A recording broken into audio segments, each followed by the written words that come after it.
eat together. Oh, okay. Okay. The girls have been seen Beautiful.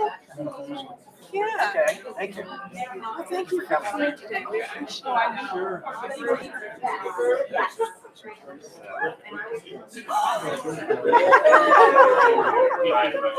I apologize. We're getting quiet. We have to make this Oh, now I recognize.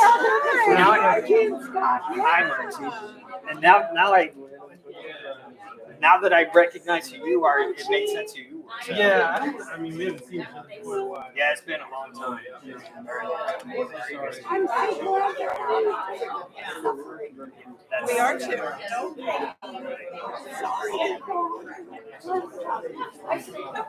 I'm sorry they're gone too, but yeah, he got to the point where I didn't want to be around him to watch him something like that. Oh, okay. Thank you so much. They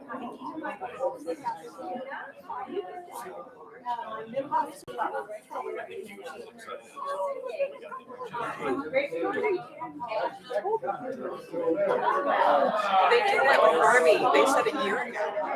That's 6 months ago. Yeah, the doctor said 2 months, a year later. It's hard. It's hard because I was. Tracy was the sole provider.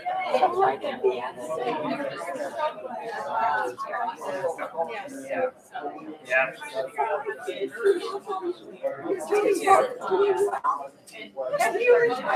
God no. I still got 13 years to go. I get to go till 7 years. I've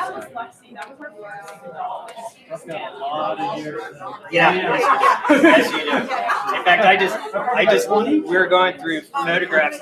I've got the photographs of you and the girls with the Corvette. I assume that was high school graduation. Yeah, that was high school. Yeah. So yeah, I just came across those just a couple weeks ago. Yeah. So No, but we need to.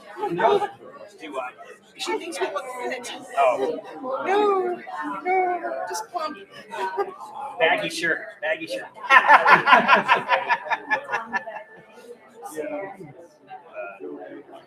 Anyway, thanks.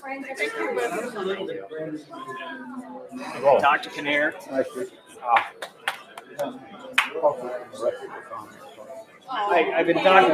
I've been talking to your son, so he didn't forewarn me you were going to come. Yeah, he didn't tell us you were coming. Well, thank you very much. I'm going to fix your unique pen. It's upside down. Oh, did it rotate? Maybe you wanted No, it's a flyer. Yeah. So how you been? 6 months I've been going downhill. Can't walk any distance, I get short of breath. And have sciatic nerve pain. Oh, I know that all too we well. all suffer from that. So I get up in the morning and do the best I can. And that's the You're best. 94? I'll be 93. Okay. I couldn't. Marty told me, but I was thinking he said he did. I think he did say 92. So I'm just remembering wrong. So, but really do appreciate you coming out. I had an older brother that lived to be 97. He's the only one that went. You're still doing good. So. And you're still walking really. That's the truth. Yeah, but with my new medication, the VA, I get staggered. Yeah.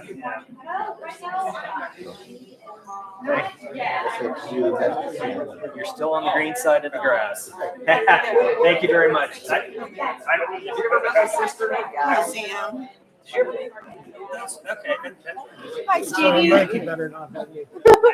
He might actually do that today. Now I do. So. I figured out a way to get rid of your house disposal stuff problem. Call Gary Kugler. Okay. I'll fill you in. All right. I'm not going to help you. He said, I don't want to be like him. Come here. You know, just big kiss on the lips. That I won't do. No.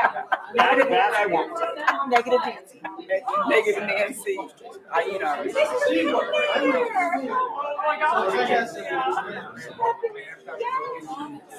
Mike, you need to get dressed. You need to braid that. I like it the way it is. Oh, you need to put it in the dress. No. What? Go dress.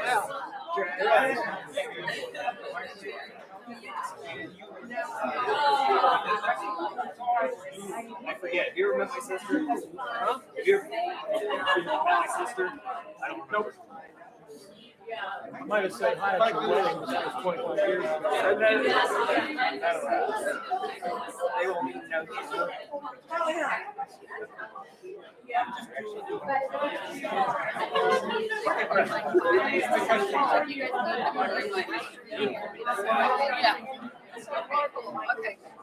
Your dad who started to grow his hair long like you. Because of COVID, yeah. Yeah, I imagine so. He couldn't go to his barber. Yeah, we actually have a picture of his dad.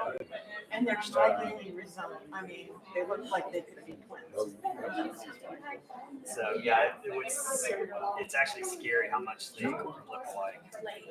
So you can definitely tell who daddy was. Oh, yeah. So we're on camera. I don't know if I'm allowed to be on camera. Hi guys. Hello.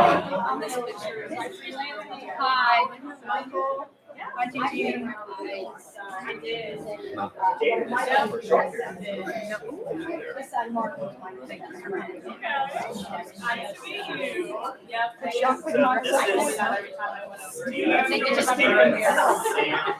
Oh, I didn't have that glove on. This is funny. It's my sister dress. I had at the apartment. Sorry about that. I don't know where the rest of it is.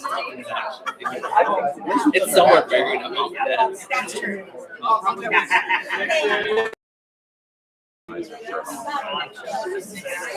little bit of time to dry.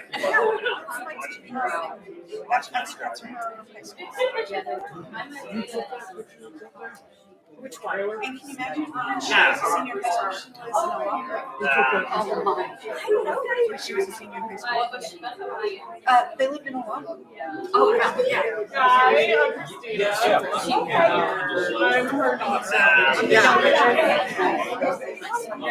They had a very good life.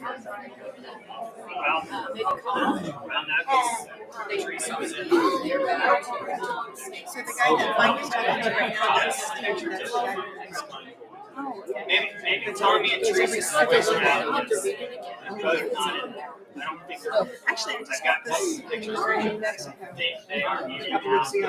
I just my wedding. You know, my wedding is next month. Along with my tennis bracelet and other diamonds. This is custom. Yeah. You want it? This is This serious. is you. What? You guys think you help put some brake lines on the truck? That's actually the best thing I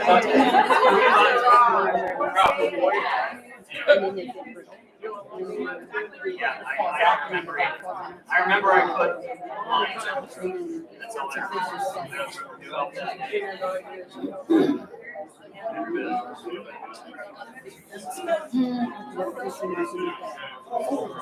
Wow. No kidding.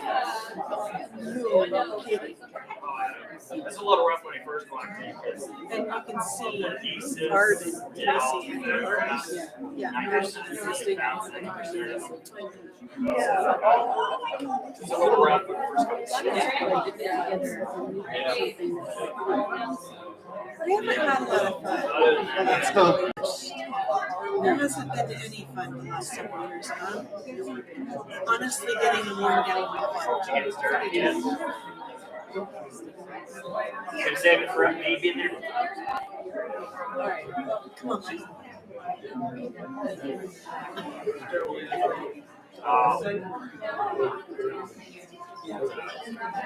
Anyway. Jason. My brother. Manny. Thank you.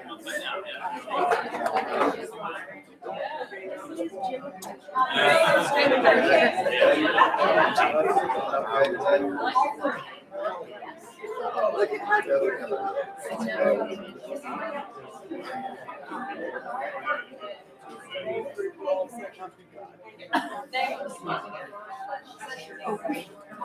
Oh, no, Benny. Making this baby. He wasn't even a year old. He was like, yes.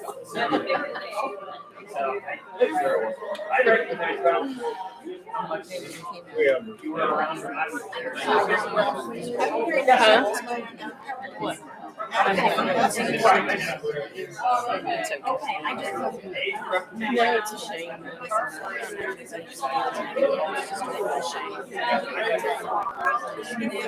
These pictures of them train tracks have so many memories. It's lemon oil, like the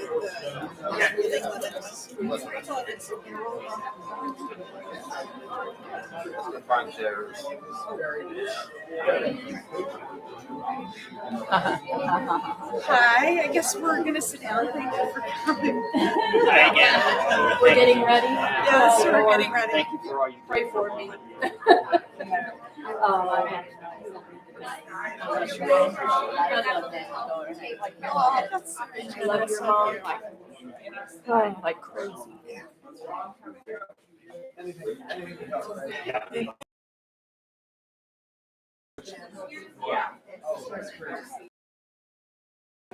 And just your mom is gorgeous.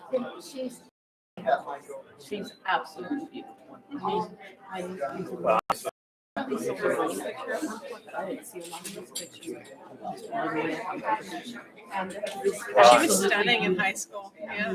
Do you see the resemblance in all three nieces? Yes. But when I see the youngest one and Tracy, I'm like, that's Tracy. Yeah, you can't. And you with the dad. And I'm mad I got brown eyes. But look and at you actually, right here. Caitlin's the only. The way you're standing.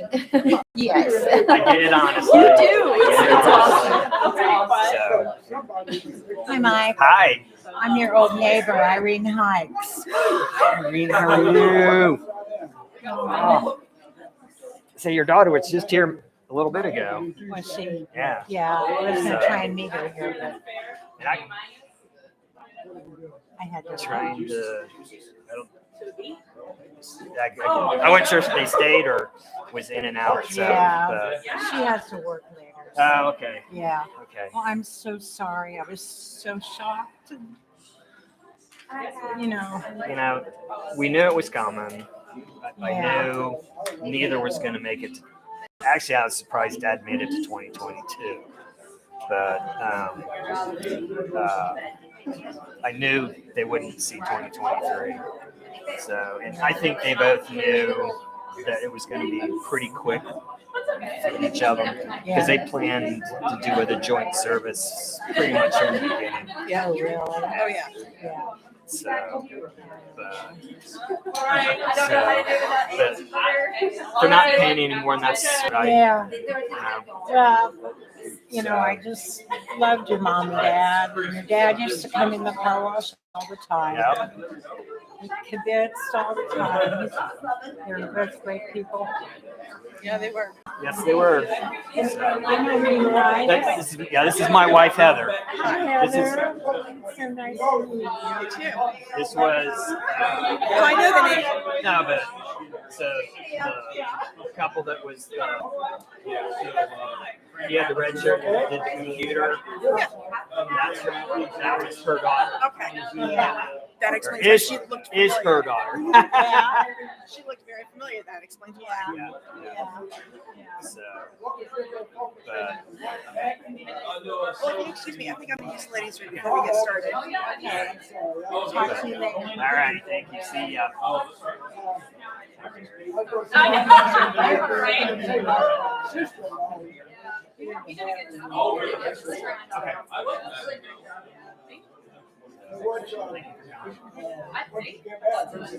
Just last weekend. Yes.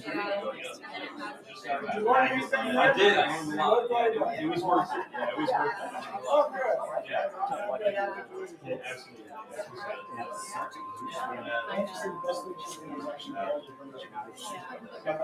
Yeah. Yeah. I've heard that. Yeah, so it's like that. It's started to wear. Oh, really? It still was fun. So from the people that were out there, We have horses still. We shut this down years ago.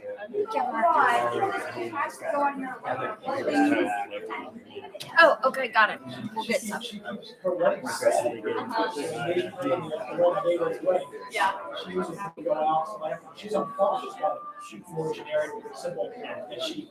He's right. Yeah. I've seen a lot of those like rubber bands. That'll probably be.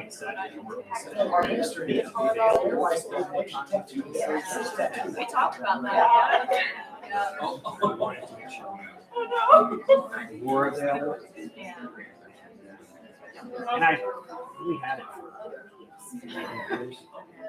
I hated Christmas because of it. Still.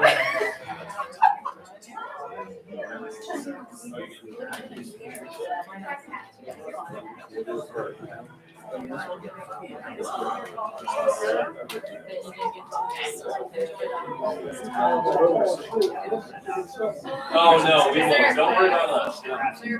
Yeah. Get her out. Yeah. I think she would. Well, Oh, she started off. Okay. In about 5 minutes. She couldn't. Thank you. Yeah, it just.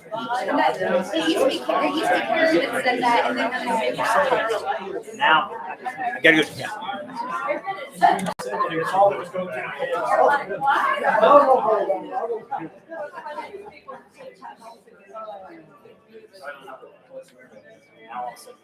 Okay, we'll wait for you, I Okay. promise.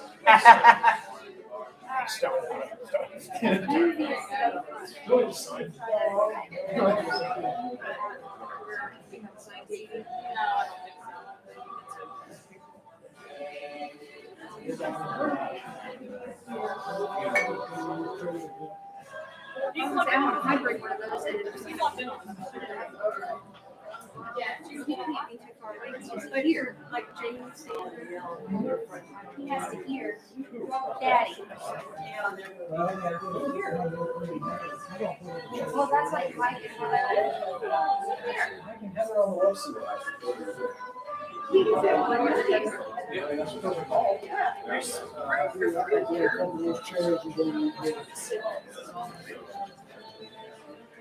Well, here.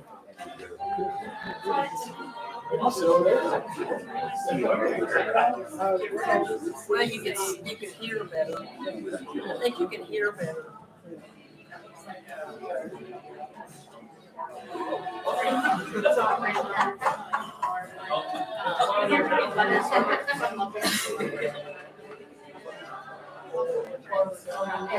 It's like Edith and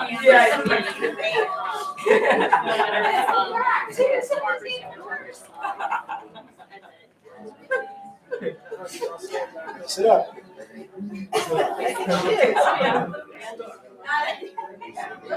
And then from your friends.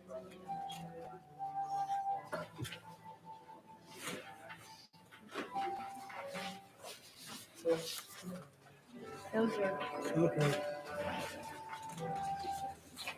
two of the things that you read, just so you have them. Right. What do I think?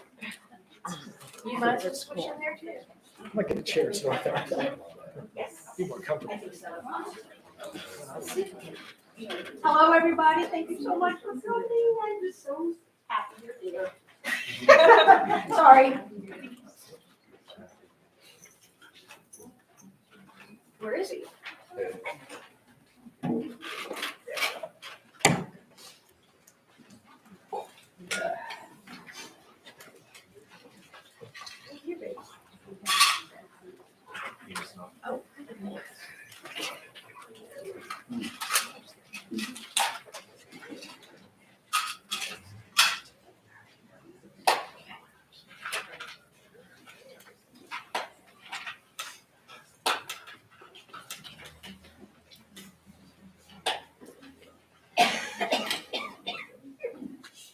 Hi there, folks.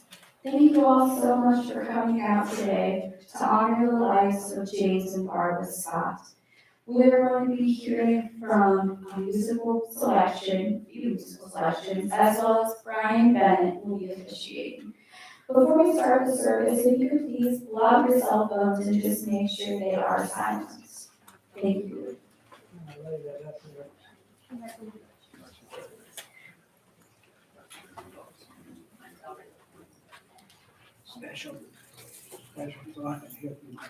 Absolutely. Good afternoon, everyone. As Jennifer said, thank you so much for being here today. It sure means the world to the family that to be able to see so many friends and family show up here today to honor Jim and Barb's life. I want to thank Tracy. We had a really great talk, and I told her the same thing that I'll say to you. I believe that every life is a story that deserves to be told. I absolutely believe that. I think we have a lot, we can be encouraged by it, inspired by it, and I asked Tracy if she would just paint a picture for me. If you have not had the chance to read the obituaries, I know this may sound odd, literature-wise, but if you have time to read that, Tracy did such a great job of putting that together. It's so hard to sum up a person's life that way, and I just think she did a great job by being able to put their story together. So we're here today to do two things, really. We're here to mourn their loss. This is such an unusual time to have a husband and wife pass away so close to each other. I told Tracy, in the years that I've been doing this, I have become a believer in broken hearts. And they got to live a love story. And so we are here to mourn their loss, but more importantly, we are here to celebrate two lives that were very, very well lived. And I am a believer in something that I call holy collisions. And what I mean by that is, if you think back over your life, there are certain times that we were able to run into the exact right person at the exact right time of our lives for the exact right reason that we needed to meet that person.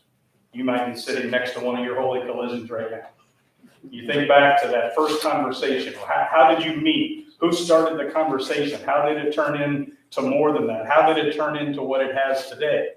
And I understand that way, way, way back before dating apps and all that kind of thing, that Jim and Barb were able to meet at work at NCR. And we tried to dig for how exactly that happened, who approached who. We don't know that. All we know for sure is that some magic happened. And out of those connections came 57 years of marriage. I mean, that's staggering to me. I'm 57 years old. They were married as long as I've been alive. That's shocking to me. But wow, what a great story. And I know that same place at NCR also led to a lot of key friendships that they called the group, that were constantly together, doing trips together, doing hobbies together, being part of each other's lives. Honestly, isn't that the American dream? You know, to have this room filled today with their holy collisions is what life is all about. And whenever I have the privilege to do a service like this, and please know that it is my honor to do this, I consider this group sitting in this room at this moment, we're our own version of a holy collision.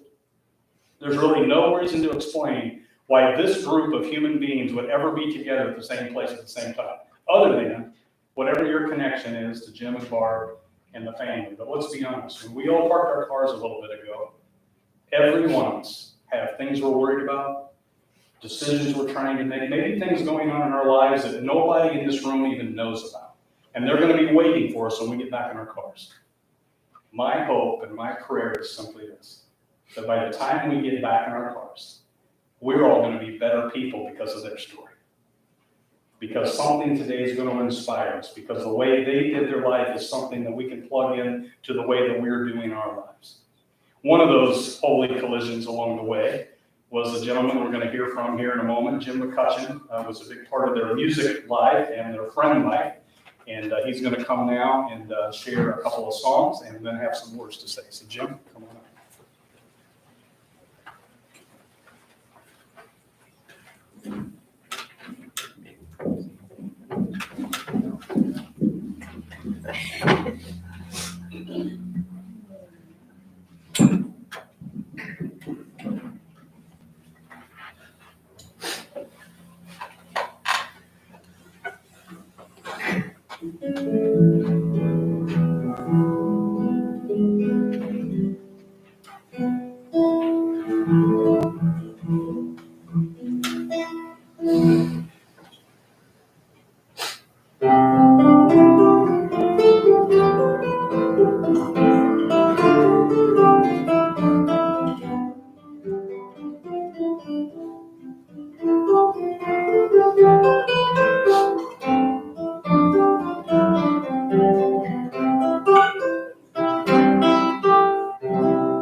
I met Barb Scott when I came to work as a music teacher at the Montessori Center of South Dayton, when my son, now 42, was 4 years old. And I studied there. I enjoyed several years teaching there. The teacher they had a mom come in with a guitar and sing and do some songs with the kids. And she, I think, was going to have a baby and so resigned. And Barb asked me if I would, actually, Barb wasn't the owner then, but it was Gretel and Pat. They asked if they knew I was a musician. I was a guitarist, and for some reason they thought maybe that'd work well with kids. And so they asked if I would fill in for this previous person. And I said, well, yeah, I think I could do this. And so that whole summer I spent as much time with my music education graduate friends as I could. What am I going to do with these kids? And I learned an awful lot that summer. I had a great time doing music with my two sons anyway, but I learned a lot of things about teaching music to kids. And hit the ground running that fall and taught there through the transition of the school to Barb and Jim taking over and continuing until they sold it. That was pretty much my tenure with the school. But I enjoyed teaching there for many years, and I knew Barb as a very involved and positive teacher. She told me once that she had played the ukulele as a young girl.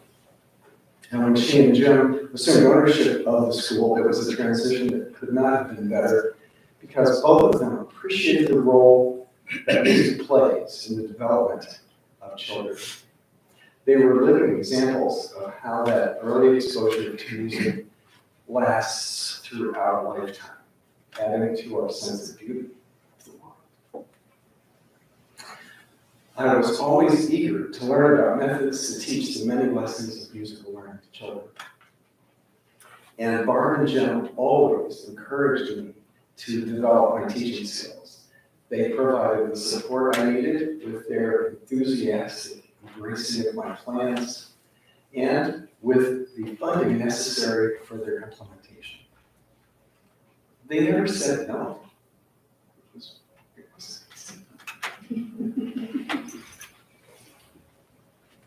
For the 18 years, I think that they owned the school, I thoroughly enjoyed being part of the staff. Barb and Jim took care of me in so many ways. They were always hands-on everything. At the December concerts and the end-of-year school picnics where we had musical presentations. Their enthusiasm and support of my efforts with the children were nothing short of stellar. Having owned a business for over 30 years with my wife, I'm certain there must have been some trying times and challenges. But as a couple, Barb and Jim weathered the storms admirably and presented both staff and parents with a consistently positive attitude, which came from their undeniably deep love for children. And their shared goal of providing the best possible environment for their growth.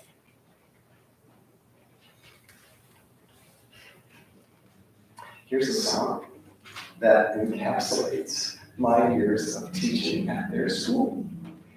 I'm accompanied by Mr. McGee. If any of you knew my work with the children at school, Mr. Monkey was always there.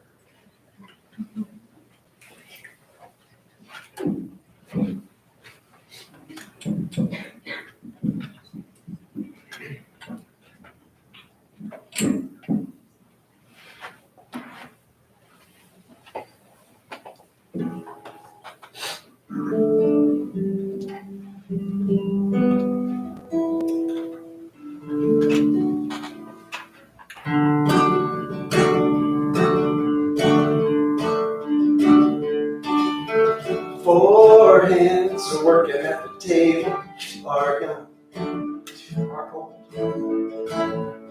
Four hands strong and able, hands that work at hands that love. Me and my grandma are building a house, building it with pebbles and toothpicks. Grandma builds a roof and I build the walls. We're gonna build it with the people we love. Four hands are working at the table, two are young, two are old. Four hands strong and able, two hands that work and hands that love. Me and my grandma are baking a pie, baking it with apples and raisins. Grandma cuts the apples and I knead the dough, feed it to the people we love. Four hands are working at the table, two are young and two are old. Four hands, strong and able, hands that work and hands that love. Me and my grandma are fixing our skates, fixing them to fit us this year. Grandma makes my lumber and I pull her side. We're gonna see the people we love. 4 hands are working at the table. To our young men, to our old. 4 hands strong and able. Hands that work in hands that love. Me and my grandpa are writing the song. Gotta sing it for the family tomorrow. Grandpa writes the music and I write the words. We're gonna sing it for the people we love. 4 hands are working at the table. To our young men, to our old. 4 hands strong and able. Hands that work and hands that love. Hands that work and hands that love.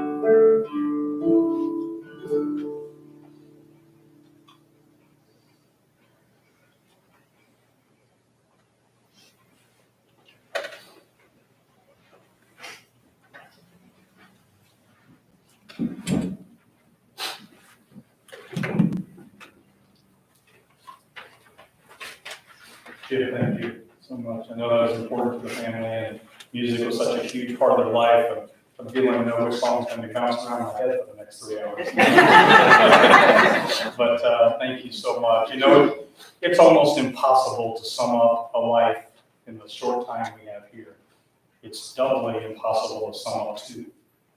And this room is filled with people who have stories and who knew them. And for the next few moments, we're going to hear from some more people that have very special relationships, other holy collision moments. So I'm going to read your names, and then just one by one, if you'd like to come up and share. First of all, Alan and Marilyn are going to talk, and then Jeff, and then Kim, and then Courtney is going to come up after that. So.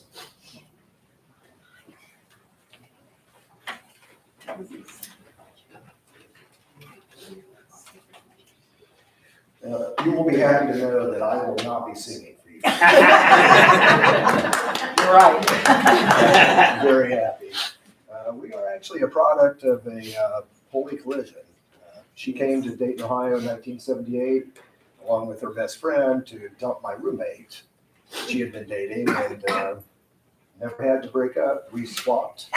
We've been married 42 years. They got married 2 years after us. So it's an amazing, can't possibly be a coincidence. We're coming up on 43 years. Yeah.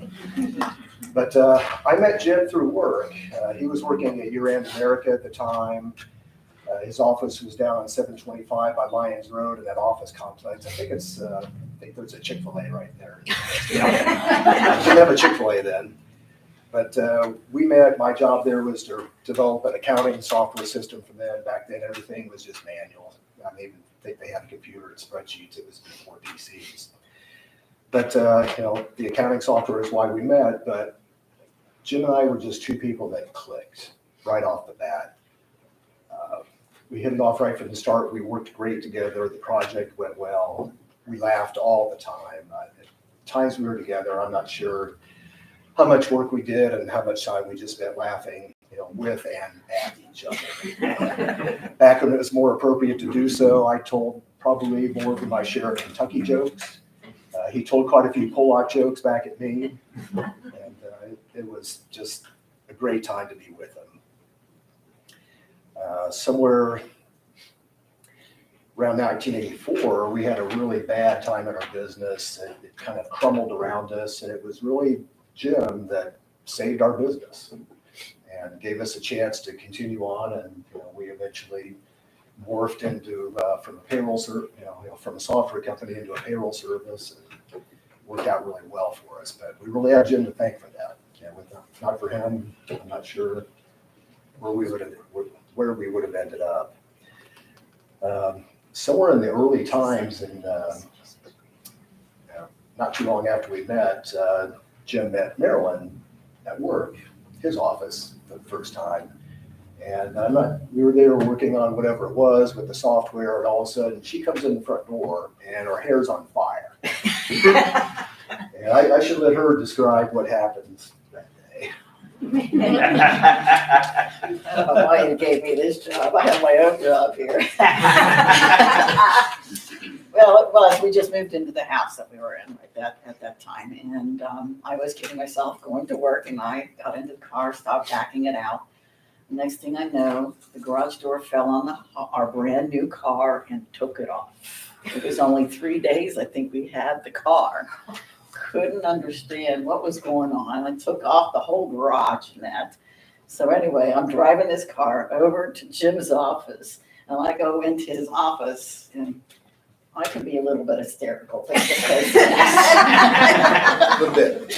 You're laughing at me. This is just, I just got in there, gave him the car keys to the new car, took his car keys to the Honda, and I says, I'll wreck this one instead. But it ended up that it happened many times before. And it was an old opener, and it ends up it was the airplane that was flying over that was clicking it off to let it down. So, yes, gentlemen, I did open the garage door. Yeah, so after her hysterical moment, I remember Jim looking at me and he's saying something like, buddy, you've got your hands full. I thought I did. Nothing like that. So somewhere during the 80s, that's when our relationship really transformed from working together to becoming friends. We met Barb, we met Mike and Tracy. We've always felt right from the start to be just so lucky to meet such a special family. It's hard to put into words. For me, Jim was a role model, not only as a man, but a husband, and a father, and a friend. To this day, I'm not really sure, was he my friend? Certainly. Was he a second dad to me? Definitely. Hard to split those hairs sometimes, but he wasn't teaching me necessarily, but I learned a couple things about parenting from him. One is that you don't necessarily treat the son the same way that you do the daughter. At one point, and it was early on after I just met the kids, that he was describing Tracy to me as a lady of the night. I'm pretty sure I misunderstood the meaning. I went to Fairmont East and I had heard of Alter, but I figured out later that, Alter, the Alter Night, she was on the dance team. So now I got that. But, there was another occasion he was talking about how, Tracy comes home 5 minutes late from a 11 p.m. curfew and there's hell to pay. Mike comes strolling in at dawn with a story about a hot tub and 4 women. It's like, that's my boy. Way to go, son. But he is always a positive influence on me. And, to this day, every time I think about Jim, I smile. And my favorite story goes back to 1991. Some people in the room may have heard this before, possibly, but I've told this story many times, but never. It was always anonymous before, but today, we get to unveil. But sometime in the summer of '91, Jim came to me because Tracy was getting married. And he showed up at her office unannounced, and he wanted to talk about it. He says, you guys come to the wedding, right? Yep, we'll be there. For sure? Yes. So he pulls out this key, and he hands it to me, and he says, bring this to the wedding. I'm like, sure, but why? He said, can't tell you. Bring it to the wedding. That's all I'm going to tell you. Okay. So I stuck it in my wallet and went down to the wedding. It was in Louisville, September, I think. Beautiful wedding, big wedding, 300 people maybe. And we go to the reception. It's at a country club, fancy one, beautiful place. And at one point, Jim gets up and he gives his welcome to the family, father of bride speech. Did a great job. And then at the end of it, he says something like, well, as many of you know, my daughter Tracy dated a number of different men during the time that she was single. And I think it's only appropriate at this time, if anybody still has a key to her apartment, please turn it in. He pulls this metal pail out from under the table, slams it on the table. Every guy in the place is walking up here. 150 keys in this pail. Tracy was a little bit embarrassed. He waits for the room to settle down, and he says, now, does anybody else still have a key to Tracy's apartment? The priest stands up and puts his hand. Jack Benny would have been proud of his timing that time. Thank you. You'll never never live that one down. We're not gonna be talking about Barb. I only met Barb probably I'd say about 4 years after Al, and it might have been sooner than that. But the first time I met her, I just knew she was the greatest person, and we would just be close friends, which we did.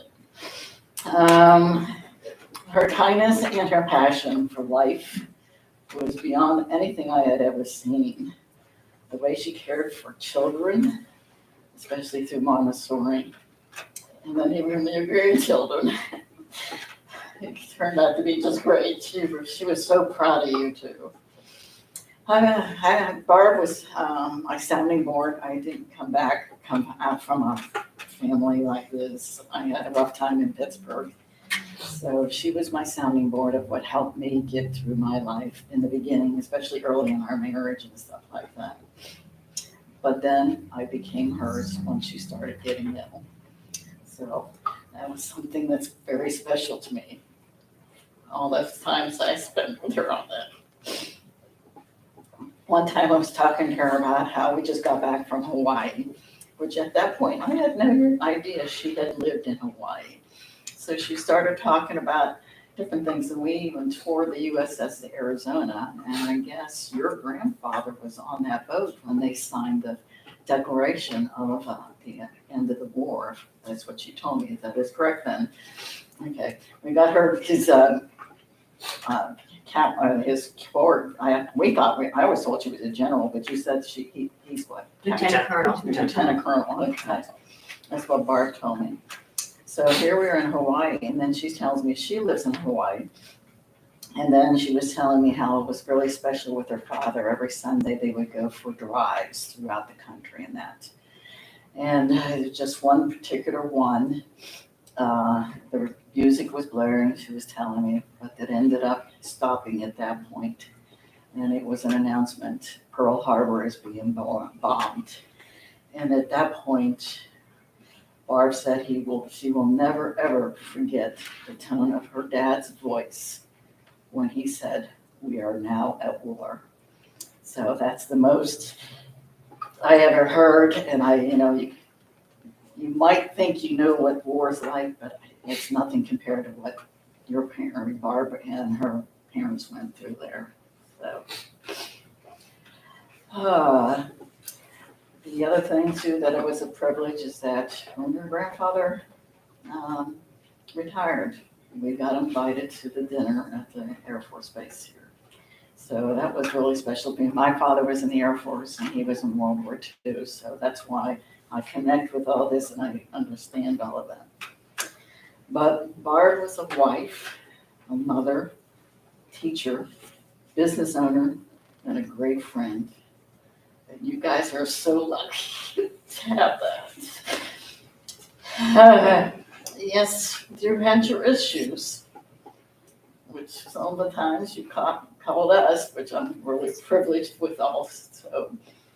And also help with other different things. And also I make peanut brittle at Christmas time and they come in, 2 of them come in and help me out every year because it's a little much for me to be doing myself. Al tries, but. So I just wanted you to know how lucky you are and how lucky we know all of you and your parents. I love them dearly. Thank you.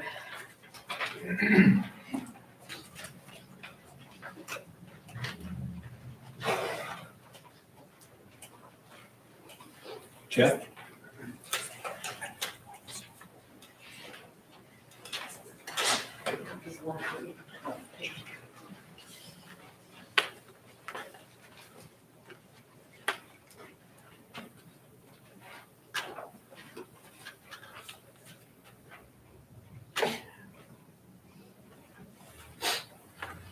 I speak pretty loud.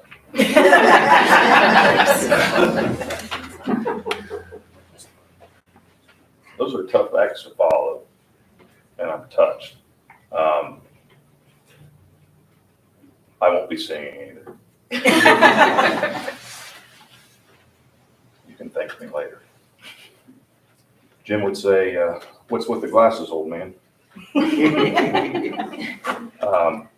My name's Jeff Michael, and I had the pleasure of living across the street from Jim and Barb for a number of years on Alex Court. And when Tracy invited me to say a few words about my experiences with her mom and dad, I thought, well, she's clearly never heard me speak in public. So I appreciate you bearing with me and let me get through this. If it looks like I'm reading off the iPad, it's because I am.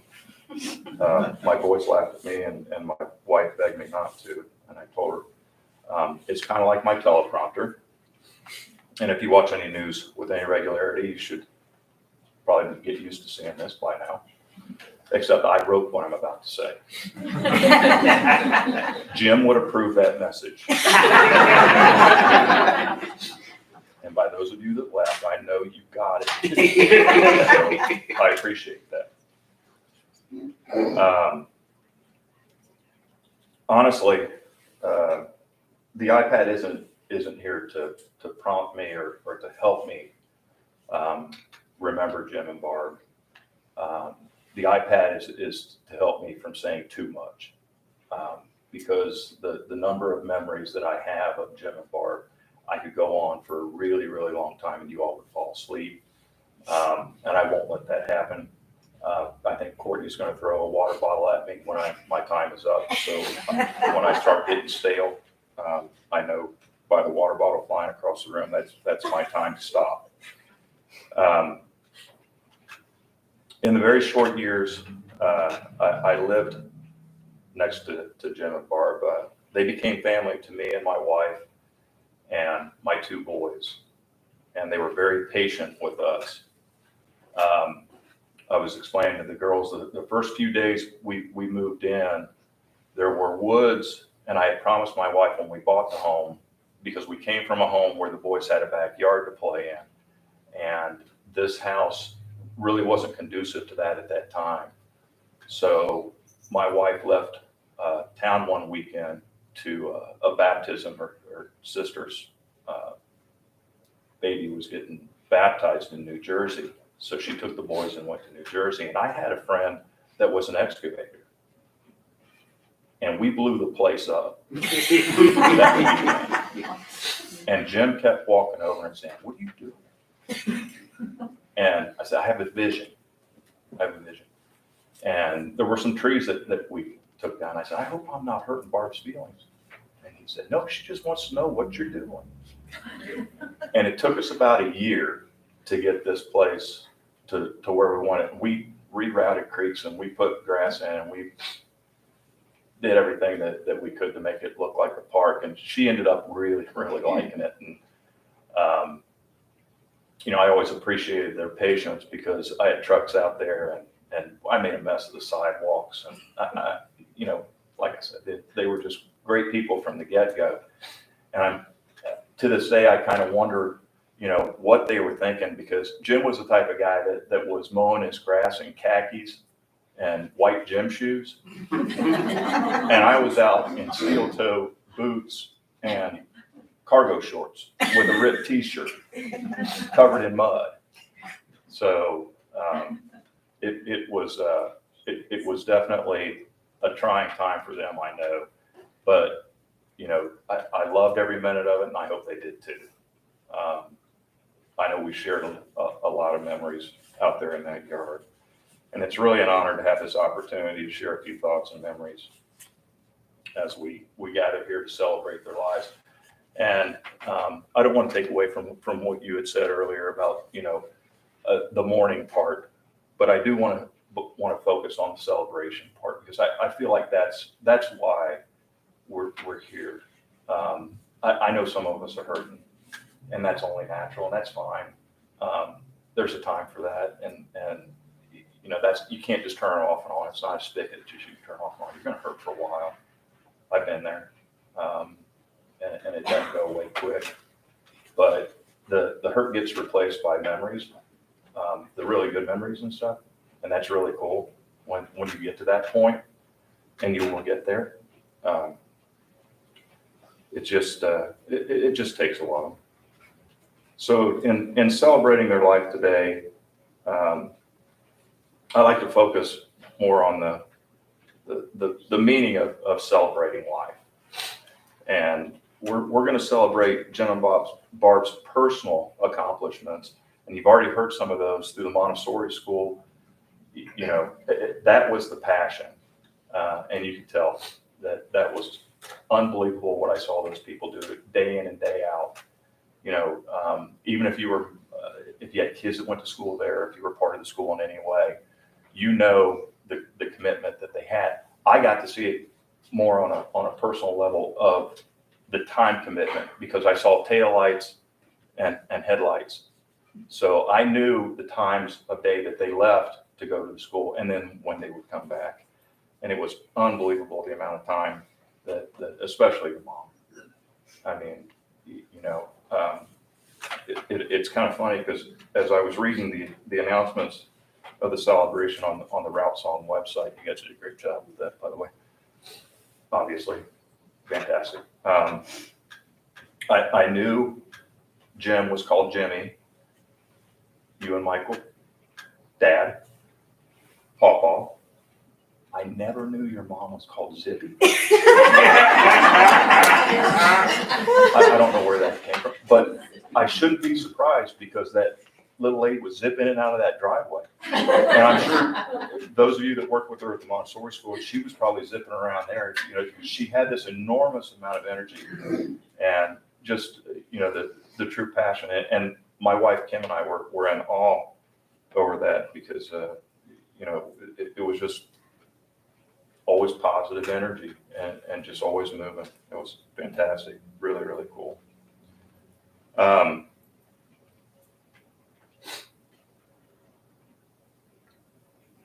So my dad passed away during the time I was neighbors with Jim and Barb. And, you know, I had two boys that I felt I had to be strong for. You know, you get that masculinity thing, especially, you know, when you're 39 years old and you think, oh, I got to remain strong for these boys, let them know Dad's tough. You know, yeah, he lost his dad and it's tough. And we lost Grandpa, but Dad's staying tough and stuff. And there's a boy that's left that I didn't really care for them to see because I was trying to be tough and strong.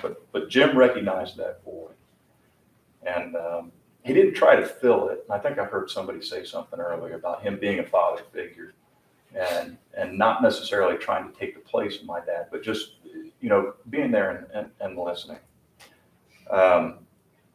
We did a lot of talking, and he did most of the listening. I did a lot of talking. You know, I likened it to, remember the old Tim Allen Tool Time show, and you had Wilson, and Wilson was kind of that voice of reason and common sense to Tim. Jim was my Wilson. We didn't have the fence, but he was my Wilson. And those times that we talked about, you know, we solved so many problems, all mine. And he had an insight, because I worked for NCR as well, not at the same time, because I'm not that old. But we did both work at one time. We both worked for NCR. I worked for him for 25 years. And you know, Jim could appreciate my frustrations that I had with high-level executives. I was not one, but I flew them around in their corporate jets. And, you know, I would come up with these problems of executive egos, and Jim would say, you just have to deal with it this way. And he always had a way of explaining things. I always appreciated that. So a lot of work issues, a lot of kid issues, you know, every once in a while we would have the wife issues that we would talk about, and that usually caused both of us to shake our heads and walk away and know that was a higher power that was controlling that one. Neither one of us really knew much about that, even though he was a great husband. I don't know how I am as a husband. My wife's not here. I'm allowed to say that. For those wives that are here, I don't think that. But it was just a great relationship. And speaking of my wife, I wanted to let you know, Kim couldn't make the trip today. She teaches nursing down in Atlanta. That's where I live now. And it's graduation time. So you have a group of nursing students that are nervous as heck because they're getting ready to take their state boards and stuff. So she's kind of in charge of all that stuff, and she couldn't spare the time, but she sends her best wishes to you all, wishes that she could have been here. I don't know about Jim, but I know after our talks, I always walk away feeling better, and he probably walked away thinking, God help him. And we definitely shared we had our fair share of laughs. We also shared a love for airplanes, and I don't remember how many Dayton Air shows we attended, but I know we enjoyed every one of them. And Jim was in all of the Learjet that I flew at that time. And I remember when we upgraded to a bigger jet, and I was touched because one of the pictures is actually in the jet. That was really cool. Thank you. And I think he was as excited as I was, because we anticipated this, and it was something that was big in my life, and you know, it was actually really cool. I had the hardest time convincing him that flying was my job and it wasn't just a hobby that I got paid to do. I never did convince him, and I haven't convinced myself. So I feel very blessed for that.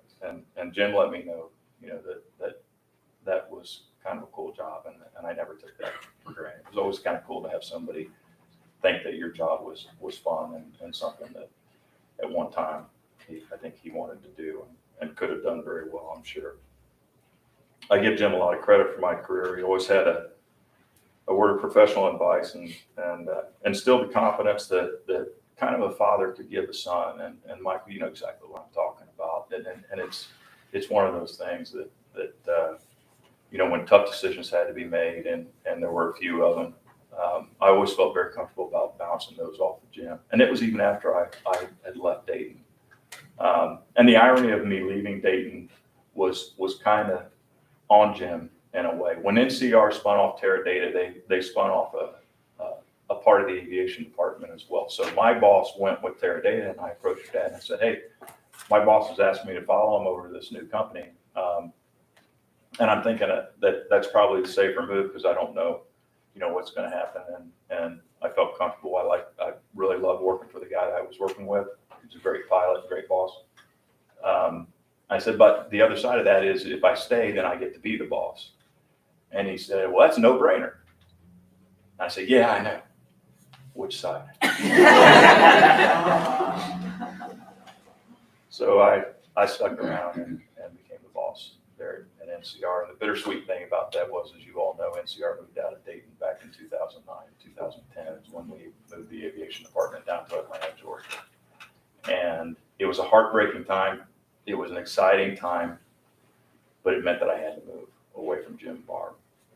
And the last conversation I had with Jim, which was recently, he said that was one of the saddest days in his life.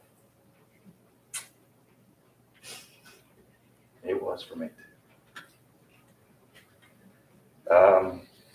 That was a long time ago. And then a few years ago, I kept in contact. You know, we talked fairly often, and I had an opportunity, and I thought, well, who can I bounce this off of? So I called Jim and I said, hey, I got this opportunity to go work for this hedge fund guy in New York.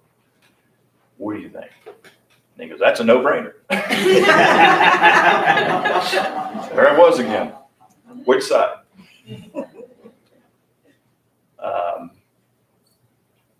It was a good decision. I left NCR after 25 years, and I work for a gentleman out of New York City now, and I still get to live in Atlanta. It's worked out really well for me, and I give your dad some of that credit as well, because he helped me make that decision. I want to say a quick story before Courtney throws the bottle.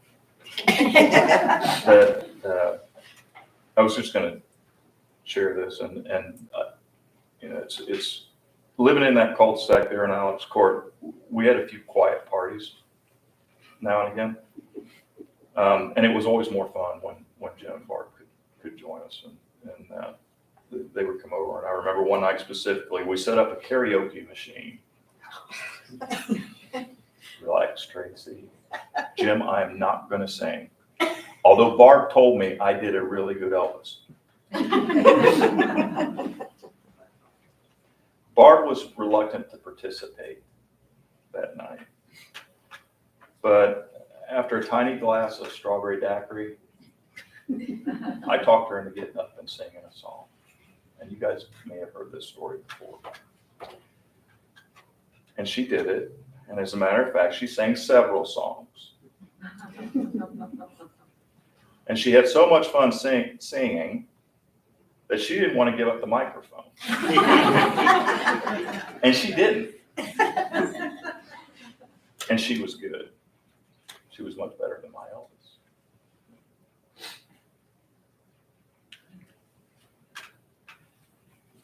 Tracy and Mark, Michael and Heather, Caitlin and Courtney and Christine, and I can't believe it's as big as she is. I was sharing a story. We went to a museum years ago, and Christina got tired walking around the museum. Things at the boom shop, and that would be exciting. And so she got tired, and I picked her up, and there this little peanut lays her head on my shoulder and falls asleep. And I remember looking at Tracy and Kim and my wife Kim and saying, "This is the reason why God didn't give me a girl, because I would spoil the living crap out of her."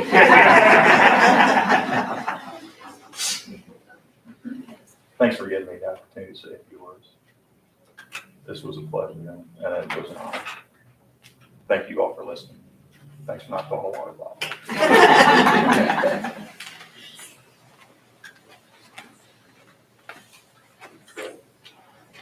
Folks, if you give me just a second, I'm going to change these batteries here. They didn't last quite as long as they were supposed to, so I apologize. Bear with me just a second.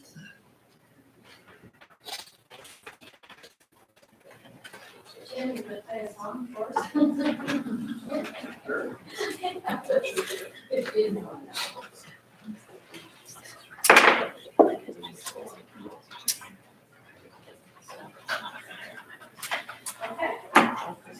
Then we're gonna have an intermission. Jim's gonna play another song for us. Perfect.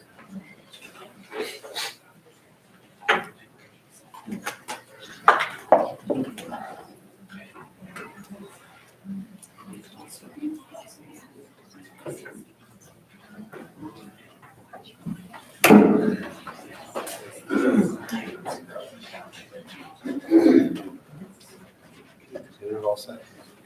You should all be good. Thank you.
gonna be really emotional for me, so It's okay. I'm sorry. It's okay. But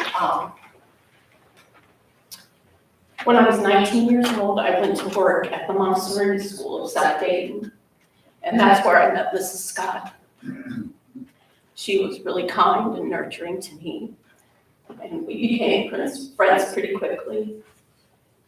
She was a mother figure to me. She knows she was about the same age as my own mother. And at that time, I had no idea that I was going to be friends with her for 45 years. And then I was going to love Montessori and be there until the day I retired. But life works in mysterious ways. Right away, I could just see that Barb loved the children. She had such love and great respect for them. She was so gentle when she touched them and how she talked to them. We had 18 months to 3-year-old children at that time. And I just was in awe at her caring of the children. I found this poem and it just reminds me of how Barb thought about children. And it's called A Touch of Heaven. What is it like to have a baby fall asleep while holding your finger? It's a soft, precious touch. It's relaxing yet exciting. It's a feeling of trust and importance. It's so soothing it makes you want to go to sleep. It's a sign of peace and love. What is it like to have a baby fall asleep holding your finger? It's a great gift from heaven. And that's how Barb regarded all the children that she worked with. They were a gift from heaven. Barb had a huge heart, and she tried to find a way to help anyone who needed it, especially children, adults, parents who had problems, or the child who had a learning disability or a physical disability, parents who maybe fell on hard times and couldn't afford to send their kids to school. She made it happen that maybe they could keep them there. And she was so generous to a fault. She had tenants that she allowed to live in her house when they couldn't pay rent. Who does that? Barbara Scott. She was incredible. She tried to find the good in everyone, and she gave everyone she met the benefit of the doubt. She referred to us back then, years ago, when Jim and Barb bought the school. The staff was all women except for Jim McCutcheon and Jim Scott. And she referred to all his teachers as my girls, the girls. In the last days of Barb's life, she talked to me about how lucky she was to get up every single day of her life and go in to a job that she truly loved. Montessori was more than a job to Barb, it was her entire life. She put her heart and soul into the Montessori Center of South Dayton, and Jim used to get so aggravated with her. He would call and say, "Barb, get home. You can't stay all night at the school." And she'd work. She even told me that sometimes Barb or Jim went to bed and she would sneak out of the house and go back to the school and work more. But when they moved into the house on Alex Court, they got an alarm system. Yes, she could not get out of the house without him knowing. Barb was at my wedding. Recently, I was looking at pictures since Jim and Barb had passed, about time I've spent with them, and my wedding shower pictures. There she is, sitting right beside me, writing down all the gifts. And my wedding, Tracy caught the bouquet at my wedding, so they're in my wedding photos. Barb came to the hospital when my children were born, and when my daughter Katie was born, she came to the hospital and she brought these big stuffed animals for each of them. And I will never forget the smile on her face as she came through the door holding these big animals. Barb just had a special place in her heart for children, of course. She not only loved her children, she loved my children, she loved your children, she loved all children. Family, she loved her family and my family. And she loved the families at the school. If she could help, she always wanted to help. Animals, she loved animals. Catch the spider, put it out the window, don't kill the spider. That's a Montessori thing. Teaching kids respect for life. And we would have mice at school, and she'd try to get Jim to catch the mice and take them to the field and let them go. And he'd say, "They're coming back if I do that. We have to get rid of them." But, you know, Barb loved God. She grew up with God in her life, and she continued to have God in her life to the end. Country, her father and her brother were both very accomplished in the military, and country was very important to her. Barb brought this big American flag when we were together in 3 to 6 class. She brought this big American flag and put it in the corner of the room. And every morning before line time, we'd stand up, put our hands on our heart, and we'd pledge allegiance to the flag. And it was so important to Barb that those kids learned how to pledge allegiance to the flag. And there are kids today that don't even know what that is. It was just one of the things that she just had to do. When I was 36 years old, my mother had a devastating illness, and Barb was right there by my side. Their love and support meant so much to me. They will never know how much it meant to me. They allowed me to be off school to help with my mother, and when she passed, they were so very good to me. Jim and Barb attended Benjamin and Katie, my children, their graduations, their weddings. At the graduations, Jim always tended the bar, and he'd say, "I'm not letting these kids have drinks."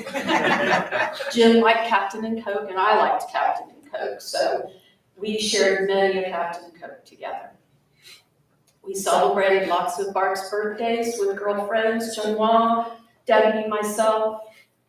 We took her to a tea house one time that she really loved that. Barb loved to eat. She loved food.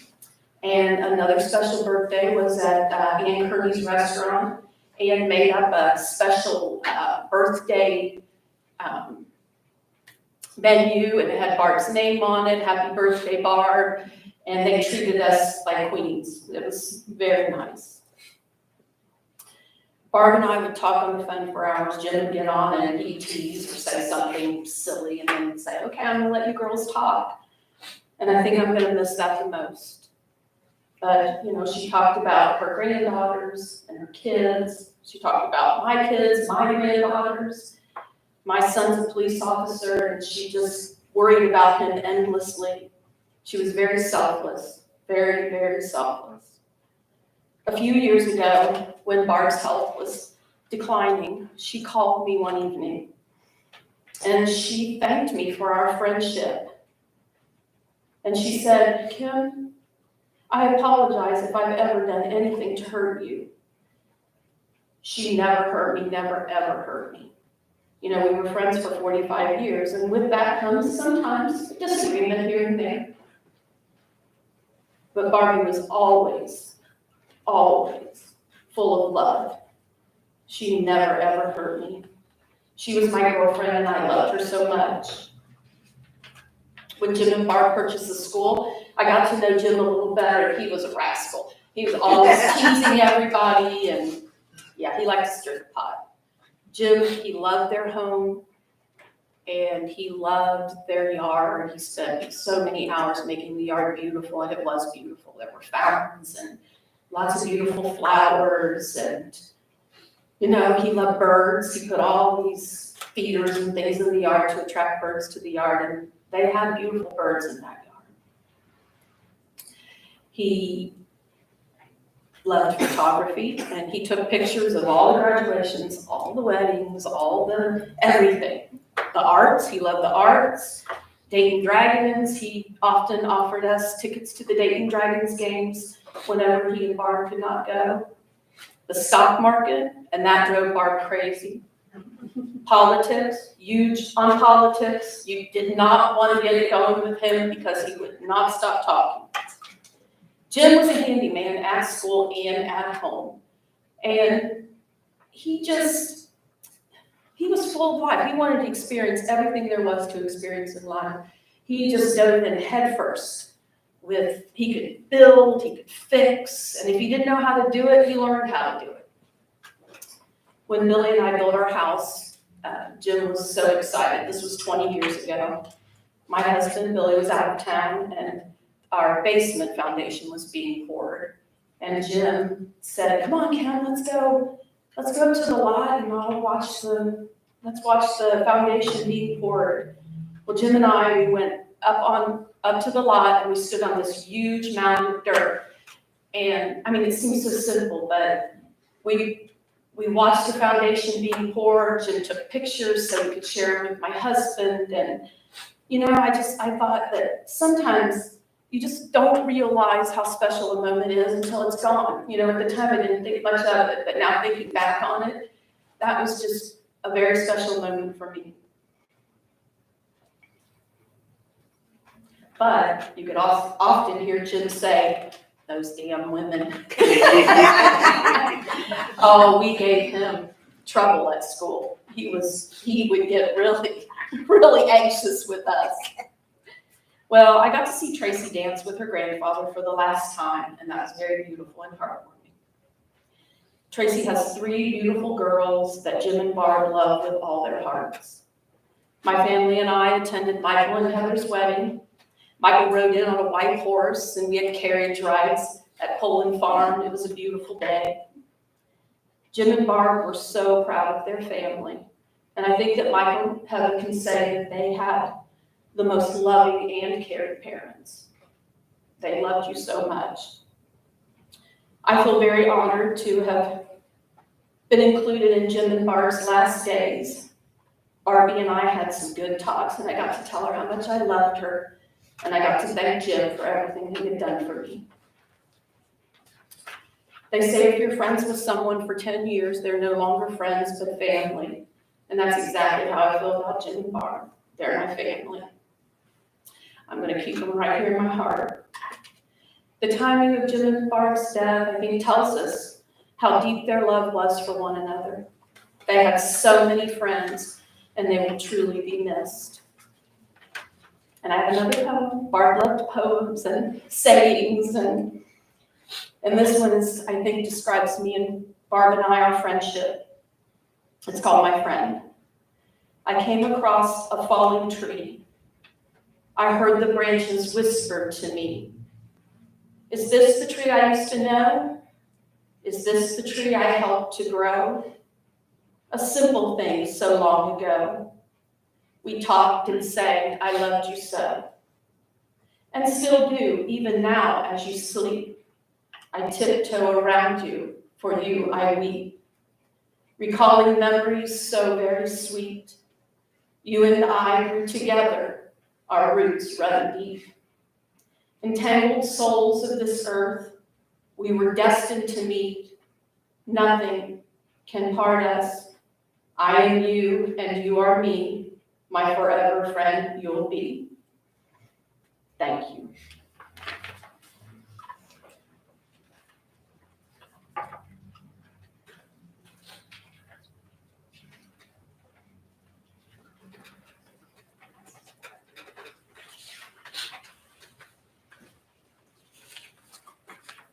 Hi, I'm Courtney, one of the granddaughters of Jim and Barb, and I have the privilege today to read some words from loved ones and dear friends who unfortunately were not able to make it here today. First, we have some words from Barbara's younger brother, John, and his family. It is with great sadness that my family and I will not be able to join you and my sister and her husband's celebration of Lent. While we may not be able to be there physically, we would like to pay tribute to Barbie and Jim through our thoughts and memories.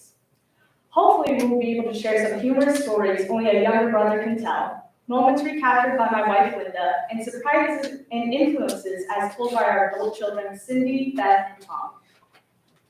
Some of you may remember Johnny Carson's Carnac the Magnificent. With a turban on his head, he held a sealed envelope to the turban, inside an unknown question. Carnac the Magnificent would magically divine the answer to the question without ever seeing it, and then he would open the sealed envelope, revealing the secret question. So let's imagine this. John holding an envelope to his head while grinning only as a little brother can. The answer is chicken droppings. The question is, what was Barbie's favorite snack as a toddler, which horrified our mother? To be fair, they were living in a tent in a civilian conservation corps camp in Montana, where my father was serving in the Army Reserves as an engineer. Barbie was in a fenced yard by the tent playing and reached through the fence that housed chickens. That ended, everything has to be sterilized before Barbie touched it. Second envelope, please. The answer is joyriding. The question, what Barbie and her girlfriend did in the vintage car belonging to the general commander of Fort Shafter without permission. Now this is Honolulu, Hawaii, and I understand the temptation, but joyriding on Fort Shafter? Barbie was on a date with the general's son, Mike, and the vintage car going to a picnic. While Mike was talking to friends at the picnic, Barbie decided to take off in the car with her girlfriend for a joyride. Once the military police caught up with my sister, she was escorted to the police station to explain her actions. Standing in front of the military police station was Mike laughing hysterically. What Barbie didn't know is that Mike noticed the vintage car was gone instead of the arrest. It had been a joyride, but goody two-shoes had been scared straight. The final envelope? The answer is Sleeping Beauty. The last question. What Disney character did Barbie resemble on the Oasis of the Sea ship while on a Caribbean cruise? Gathering 17 family members for a cruise was a once-in-a-lifetime experience. Unfortunately, my sister didn't react well to the motion sickness patch. The cruise physician prescribed a large dose of Dramamine. Anytime Barbie sat down, she turned into Sleeping Beauty. All funny stories aside, my sister was a beautiful beauty queen in high school and college, smart and popular woman. My wife, Linda, first met Barbie at her cousin's house in Grafton, West Virginia. Barbie and I, with our parents, were visiting before we traveled to West Virginia University to settle in for the school year. Barbie's willingness to help me woo Linda led to 60+ student years of marriage. Barbie and Linda shared a sisterhood of secrets, frustrations, dreams, and just a listening ear.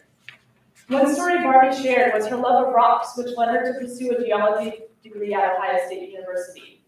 Unfortunately, being a beautiful woman in a male-dominated degree, she was not allowed to participate in field trips vital to learn geology. This forced her to transfer to West Virginia University. The ironic twist is Barbie was pursuing science, but was forced to get a degree in home economics in order to graduate on time. As our family reminisced about Barbie and Jim, creative, organized, and surprising attributes were discussed by our children. Focusing on creativity, Cindy talked about the precious gift of a rosary handmade by Barbie, which she still has to this day. Her memories of Uncle Jim revolve around the grandfather clock he built and the 1960 Chevy Impala. Beth will forever remember Barbie and Jim's devotion to their Montessori school, where learning was accomplished by doing, and everything was kid-sized, even the world's smallest potties.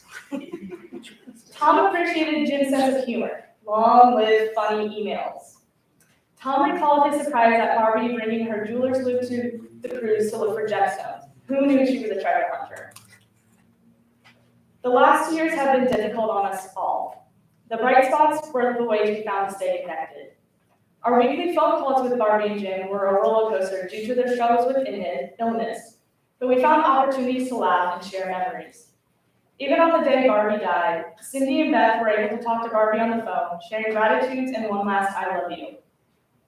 Linda and I wish we could have been by Barbie's side when she passed on.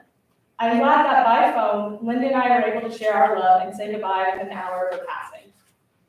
Barbie, you fought the good fight, big sister. You and Jim, rest in peace. The second letter is from their dear friends, Anita and Jim Moore. My name is Anita Moore. My husband Jim and I met Barbara and Jim a number of years ago, probably somewhere around the 2009 timeframe, if not earlier. And while I don't recall the exact year that we met, I will never forget how we met. It was at that time in my life when I was frequently experiencing my own little personal summers. Without question, many of the ladies who are in the present today know exactly what I'm talking about. Fortunately, I just recently discovered the small personal size, handheld, battery-operated fans, and I never left home without having one in my small personal size, handheld, in my purse. On the evening that we met Barb and Jim, we were having dinner at NCL with a couple of family members. All of a sudden, I felt one of my little heat waves coming on. I didn't want to be so conspicuous as to pull out my fan and begin to cool myself off in view of everyone. So instead, I chose to sit my purse in my lap, turn the fan on inside my purse, and then lean down, holding my face as close to the opening of the purse as I could, while allowing the fan to do its job. I would slowly turn my face from side to side, making sure that the fan could reach the full span of my face. This little procedure probably took about 20 to 30 seconds before things would return to normal. Unfortunately, I experienced a number of these events while at the restaurant, so it would be necessary to perform this little operation several times. At one point after finishing a cooling procedure, I looked up, and there, seated a table or two away, sat Barb and Jim, staring at me with completely perplexed looks on their faces. They couldn't see the fan, so I'm sure my behavior must have looked quite peculiar to them. Needless to say, I had been caught, and had to make a full confession, taking out my fan and explaining what was going on. We all had a big laugh about it, and a very sweet and special friendship began. From that time forward, we would continue to see Barb and Jim at MCL and Premier Health community events. At one time, we also shared a wonderful dinner with them at Rue Domaine Restaurant, which I believe was owned by the daughter of one of their close personal friends. We would later run into Jim as he was volunteering at the Victoria Theater and would always ask about Barbara. In more recent years, Jim would pop into MCL to pick up dinner for himself and Barbara and would spot us in the restaurant and come over and say hello. Sometimes Jim would be alone, and other times Barbara would be waiting in the car with Rosie, and we would make it a point to go out and speak with her. Jim and Barbara were truly two of the sweetest and most delightful people on the planet. It was a true pleasure to know them. We can't imagine one of them without the other, so it's not terribly surprising that they ended up taking their final journey so close together. It goes without saying that we will miss seeing them, but we know that they are now at peace, enjoying their new heavenly bodies and far removed from the cares of the world. To their beautiful family, we would submit to you that Barbara and Jim have left a little something of themselves within each one of you. We challenge you to grow and nurture whatever this is, so that as long as you live, they too will continue on. Yes, our hearts are heavy with grief of their passing, but they are now home, and we are the ones who are away. And just as we are saying goodbye to them here, there are many other loved ones who have gone on now greeting them and rejoicing them at the sight of their coming. So be comforted and encouraged, knowing that we can all see them again, and what a day of rejoicing that will be. May God be with you, and may He bless you with His comfort and give you His perfect peace. Love and blessings, Anita and Jim Moore.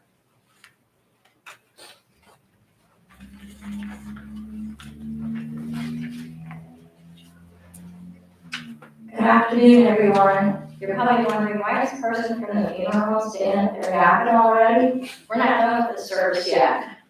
But last night, Tracy, God bless you, took me off guard and sent me a text. We do that often now. And said, will you please speak a few words about your brief but very meaningful relationship with my mom and dad? And I'm thinking, how am I going to do that? So I'm not looking at her because then I will cry. But to make a long story short, about 25 years ago, I was friends with Tommy Rousong. I ran into him at a funeral service for a friend, and he said, how would you like to come work for me? I was working in the nonprofit world and working with volunteers and just looking for a change. And I looked at him, I'm like, are you out of your mind? Like, what am I going to do working in the funeral business? And he said, well, I need somebody that will work with families that are pre-planning and doing things ahead of time so that the stress is on the family when the passing occurs. So 25 years ago, I said, okay, I'll try it for a few months and see what I think. Well, today's what it's all about, because that 25 years has evolved into making so many just meaningful relationships with families. And it's kind of like you always say, Brian, about this holy collusion or whatever it is. I can't think of the word for it. But, you just don't expect things to happen. So a few months ago, I get a phone call from this honor guy named Jim. And Jim says, I need to talk to you. You need to come over here. And I'm thinking, what? And so I could hear Barbara zippies in the background. Just have her come over here, Jim. Just get her over here. So at any rate, I went over to their home, immediately fell in love with two of them. Tracy was there, Rosie the dog, and so I went over and we did plan everything ahead of time. They knew that their health, both their health, were failing, and they didn't want to wait and leave that worry or burden or however you want to describe it on their family. So we sat in the living room. Oh my gosh, we talked about politics and pests and flowers and koi ponds and, traveling. Then the kicker was, he said, he looked at my name tag and he goes, "So how are you related to that guy, Dr. Heckman?" And I said, "That's my big brother." And man, I was in my flint thing. He had worship of my brother, who's unfortunately on vacation, or he would be here as well. But, so anyway, we sat down, we planned everything. And then we just kind of got along. They chat, they call me and say hi, and we just became buddies. It was the honest, most special thing that I got to know them for this little window in these long 80-plus-year-old lives of theirs. I got this short, brief glimpse of Jim and Barbara Scott, and I am so forever grateful. And Tracy called me when her dad was in the hospital. And it's really weird when people don't normally think they want the funeral director to show up at the hospital ahead of time. So I knocked on the door. She said, "Go over and see Dad. Let me feel better." So I knocked on the door, took off my name tag, and I just sat there with him. Had about, 30 minutes. We got to chit chat and relax and just visit for a little bit. And then again, when he was I think it was the day before he passed, she called and said, "Dad's there. Can you come over?" And at that point, he wasn't really coherent so much. But I just felt so good that I meant that much to them and they meant that much in return to me, that I was invited to be there for that special moment and say goodbye. And if you saw the picture over here of Jim and Barbara's hands together, the two of them were sitting there, and Barbara was not doing well either, and she said to me, will you give me his hand? Because neither one was kind of connecting with the other at that moment. So I put their hands together, and then I took the picture, because I have a picture like that of my hand and my mom's right before she passed. And that's a blessing that I'm so grateful for. So, long story short, Tracy called me when Dad passed.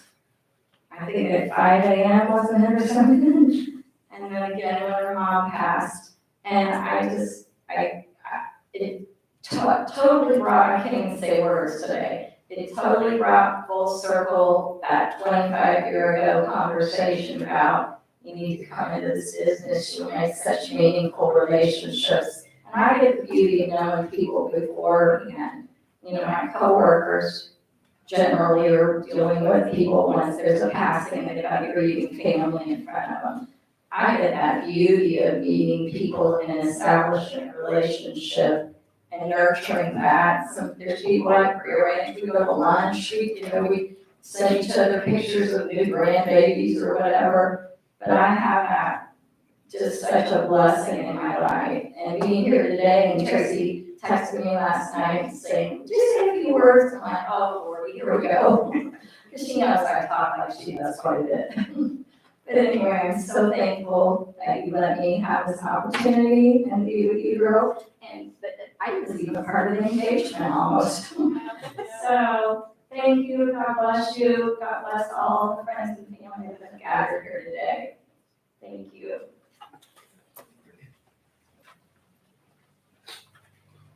In the sake of time, I know that probably others have things you'd like to say, and there's going to be a time afterwards, and I would encourage you to make those things known. Write out your thoughts and get it to the family, because as you know, hearing these stories is what keeps their legacy alive. It is said in life that we're born one time, but we die twice. And the first time we die is a physical death.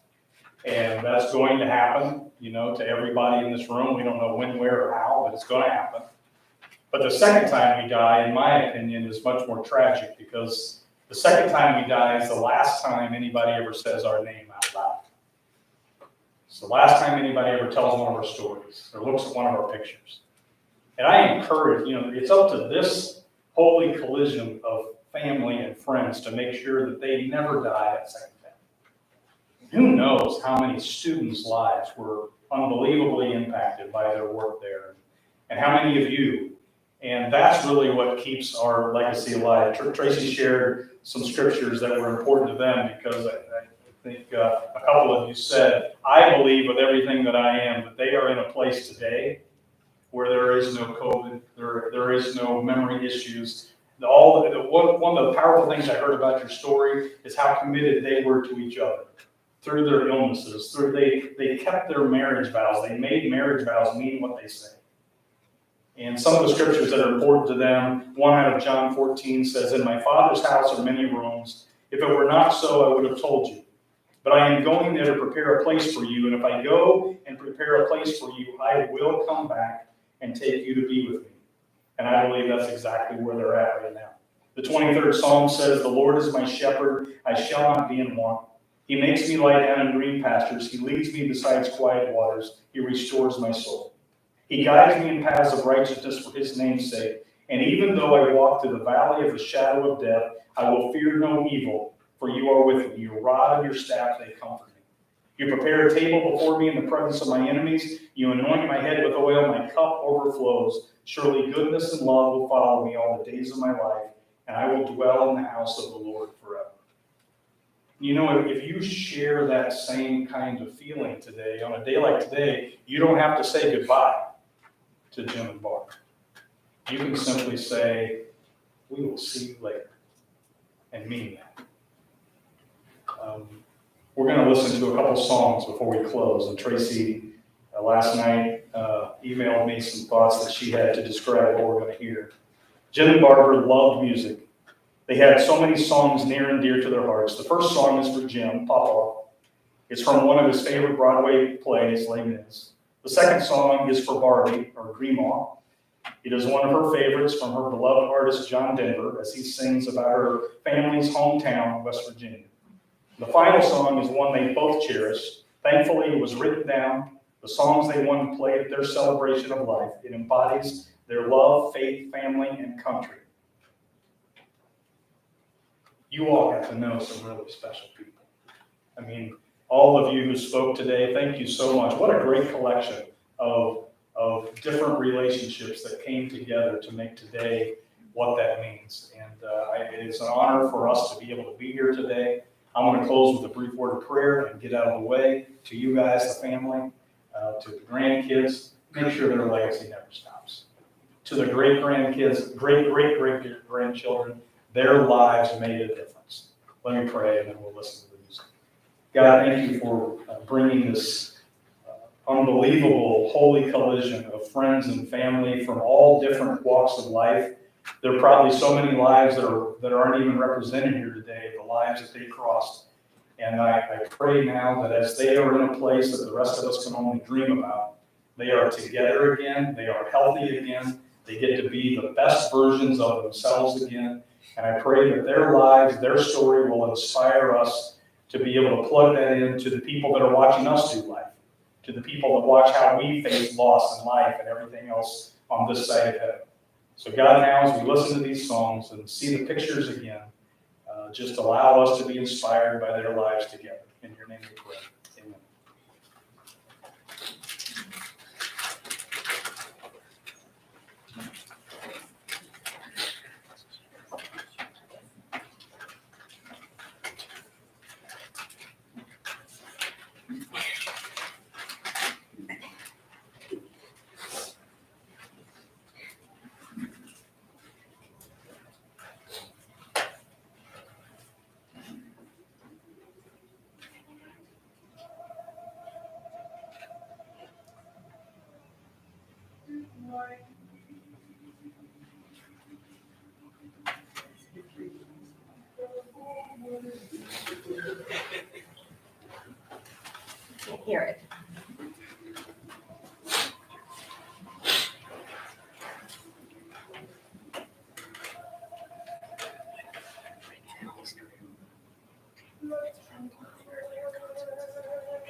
Heaven's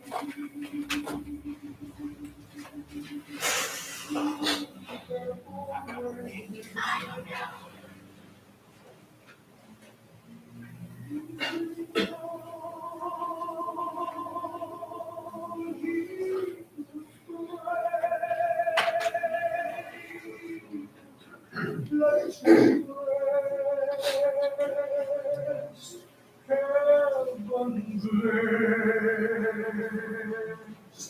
Bring him home, bring him home, bring him home. He's like the sun I might have known. If God had granted me a son, the sun must die one by one, a soul by flight, on and on. When I am one, it will be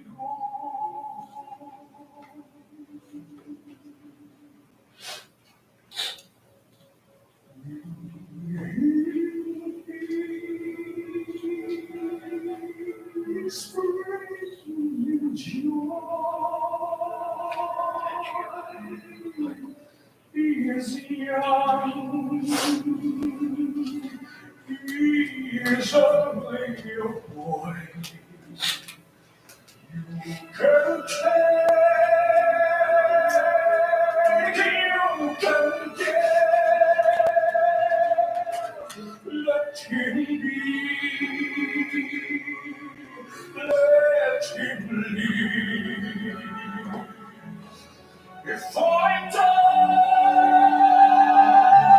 let me die. Let him bring him home. Bring him home.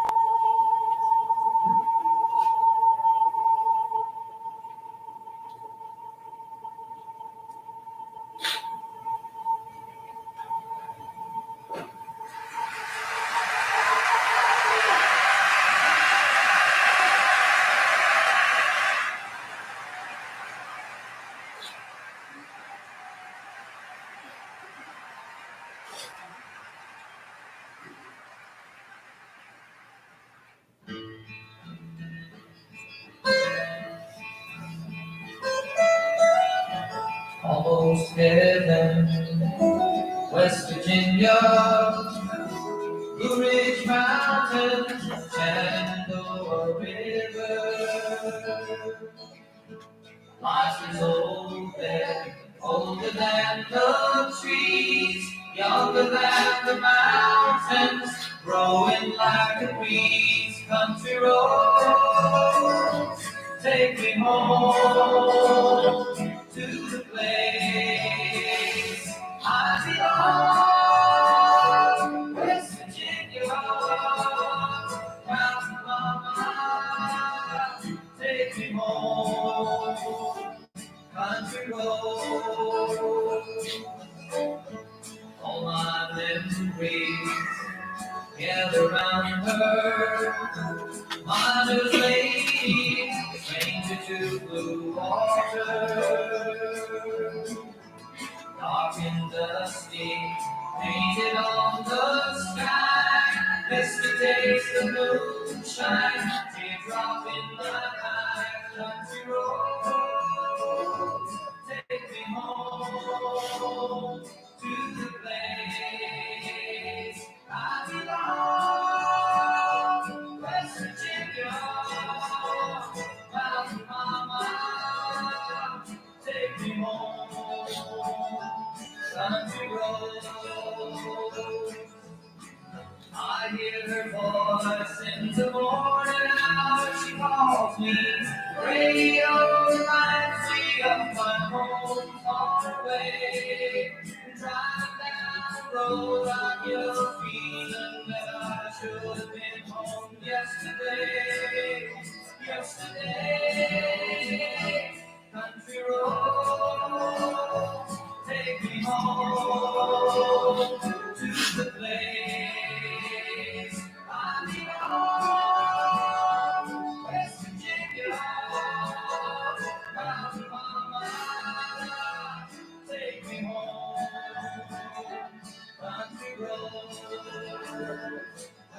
road, take me home to the place I belong. West Virginia, round and round, take me home. Country road, take me home. Country road, take me home. Country road.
Hey, before you conclude, I just wanted to share, it's kind of funny while everybody was in here speaking and sharing their memories. I looked out the front door of the funeral home about 10 minutes ago, it was just pouring buckets.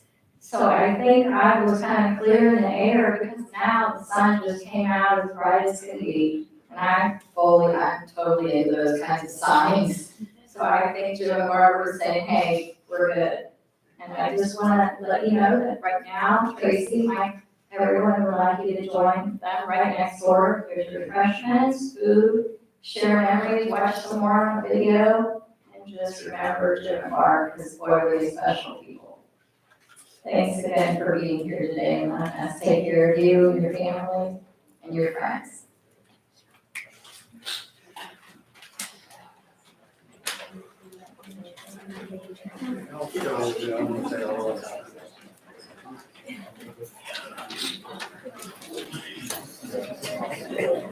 Yeah.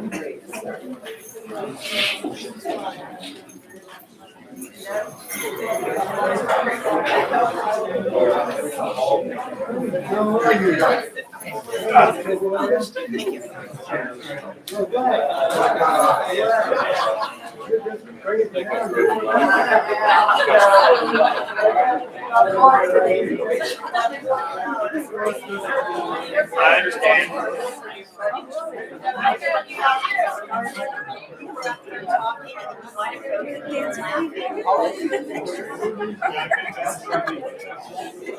The pictures, I saw.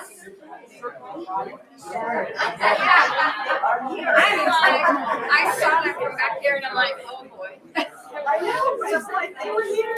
They were here until they You're right, she would have been. Her mom and dad